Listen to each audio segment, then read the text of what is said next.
I've spent now more than 25 years in personal development. I always try to improve myself, to make myself better, to become a better person, to become a more successful person.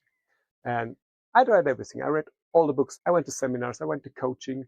And this was not only on a theoretical level, I also went deeper. I did shadow work. I practiced depth psychology. And I also did a lot of embodiment exercise like meditation and going for endurance challenging, doing Ironman training. And I would definitely say that was to some extent successful. But however, last week I went on the street and some guy in traffic, he just cut me off with the car. And I got really angry. There was this anger, this rage coming up. It's coming up usually from my chest region, and it's coming up almost overwhelming. And I got so mad at him. Such an idiot. What can I do with him? I felt like going out and beating him up.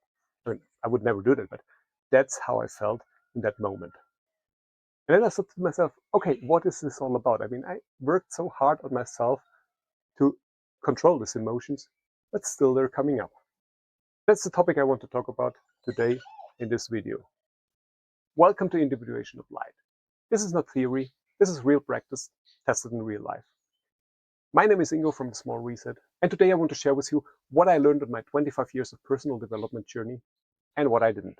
I guess we're all in a kind of a similar situation. We're buying books, all our life is basically trying to improve ourselves and to become a better person. And therefore, we invest also in products, in books, in courses, in coachings that's supposed to help us with that. And all of these products, they make the same promise, right? They say, okay, you read the book, you do the exercises, and after that, you're getting over it.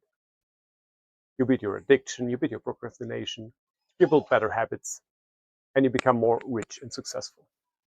In theory, that might even work. But the problem is we're not doing that all the time. And so usually in our normal life, it's very difficult to adapt this. That's why after we read the book, after a few weeks or month, we fall back into the same pattern. But we're not blaming the product for that because it has to be successful, right? It has millions of purchases and hundreds of thousands of 5-star ratings. It has to work for some people. So why doesn't it work for us? And then rather than blaming the book or the product, we take the blame on ourselves. But the real problem is not the book and not the product, and it's not ourselves. The real problem is that we're trying to measure our success towards a destination that doesn't exist. We think the outcome is a fixed destination, some ideal version of ourselves. But that's not how it works. Instead, we should focus our measurement of our success not on the outcome, but on the process we make. And there's always process, there's always improvement, there's always change in our lives. And that's everything that actually matters. I also found this out only a few years ago. So when I was young, when I was in my 20s, as I told you, I bought all the books and I read them, Think and Grow Rich and The Magic of Thinking Big and 7 Habits of Effective People and all the stuff, you name it.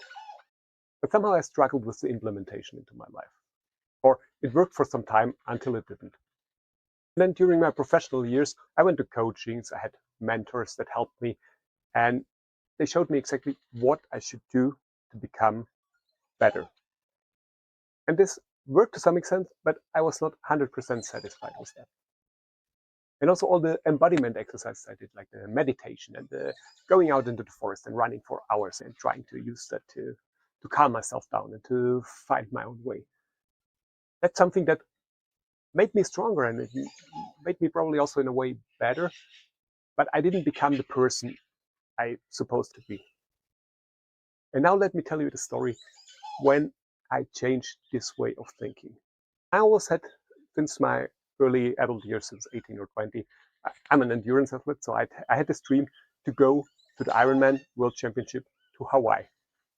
I had this dream for more than 10 years, and in the beginning it was really a dream that was far away, and I couldn't imagine to ever go there, but it was still there, and I really wanted to go there.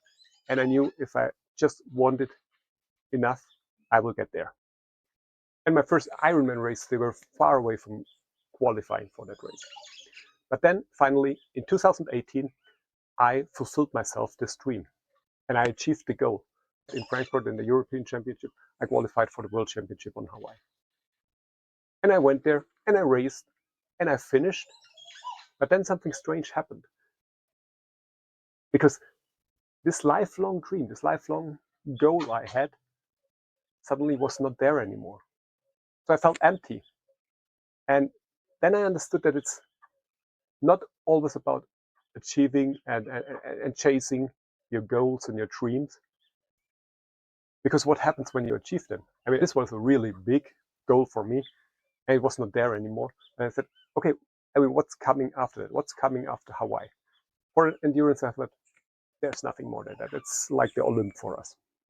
And then I understood that it's good having goals and dreams, but that the process is actually much more worth the effort.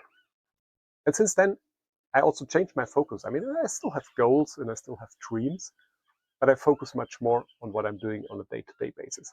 And I'm focusing on trying to improve myself every day a little bit. And like last week in the situation with the car, with the other driver, it doesn't work every day. Sometimes I have fallbacks and sometimes other old emotions are coming up. But that's okay. That's also a way of change. It's also a way of progress. It's also a new experience that I'm adding to my set of experiences. I'm also grateful for that. And I understand another thing, that all these flaws I have, my aggression and my tendency to addiction and my procrastination that I have sometimes, they are part of myself.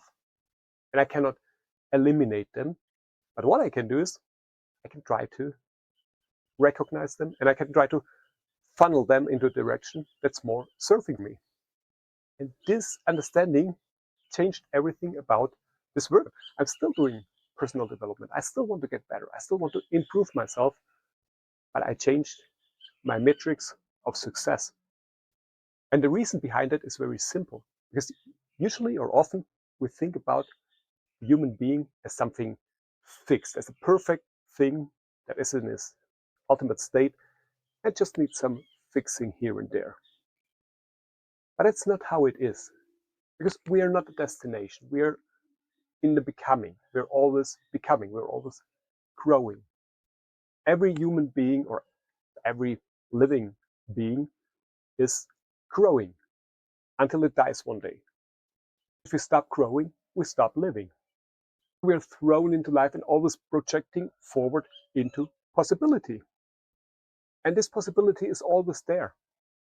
Being is becoming. That's actually everything the individuation process is about becoming, about moving forward, about the work we do on ourselves. Don't try anymore to eliminate your shadow parts, to eliminate your bad habits. Try to integrate them and try to live with them. They're part of your wholeness, and only if you integrate them, you can achieve a better life. If you're like me and you're trying to bury them for too long, one day they will come up in a situation like last week in the traffic, and they will come up and it will be much worse. Wholeness doesn't mean perfection. We're not perfect beings, and we shouldn't be. We should be humans with all our imperfections and with all our flaws. So my reaction last week was still there, but the way how I used it, how I processed it, was very different than 20 years ago. Today, I'm not trying to eliminate this reactive behavior anymore, and I'm also not feeling guilt or shame for that anymore, because I know it's normal and it's part of myself. Instead, I build a new relationship to this pattern. And what I definitely developed is that the gap between the reaction or the behavior and my awareness, it became much shorter now through my shadow work, through my individuation process. But rage is still there and it's still coming up. But a few seconds later, I'm laughing already about it. Like when I was in my 30s, I could be angry for a day or so and just being mad about this person who cut me. My recovery is much faster and I have the possibility to choose the direction in which I'm going after that. And in such moments, I also feel more compassion toward myself, but also toward others, because in the end, it's also just a normal dude. Maybe he had a bad day, or maybe just did a mistake. That's not something to really get angry about. And that's why I can confidently say These 25 years of personal development, they were not for nothing. They changed me, but they didn't make me perfect. And that's what I'm actually grateful for. Because in the end, I don't want to be perfect. I just want to be a normal dude. So if you feel similar, if you feel sometimes things, okay, why doesn't this work? Or why does this habit changing not work? Why does this process not work for me? Try to see it from a different angle. Usually they do work in certain ways. It just depends what you focus on. And the point is, you're not broken, so don't try to fix yourself. You're just on your way, you're in the process. The goal also of individuation was never to become someone else entirely, right? It means to become more whole, to integrate more parts of yourself, even the dark parts, even the parts you don't want to admit that you have them. The real work is learning to be with yourself. And that means all of yourself, with all the honesty and kindness you can give. And now I'm curious, what pattern have you seen persist despite all the work? Let me know in the comments. I'll read all of them and I will answer you. And I'm with you because I'm convinced we are all in the same situation. And I truly believe, even if the path of individuation is something you have to do for yourself, I believe in a community, it's much easier. And by sharing your way, your process, that can be a great help to move forward faster.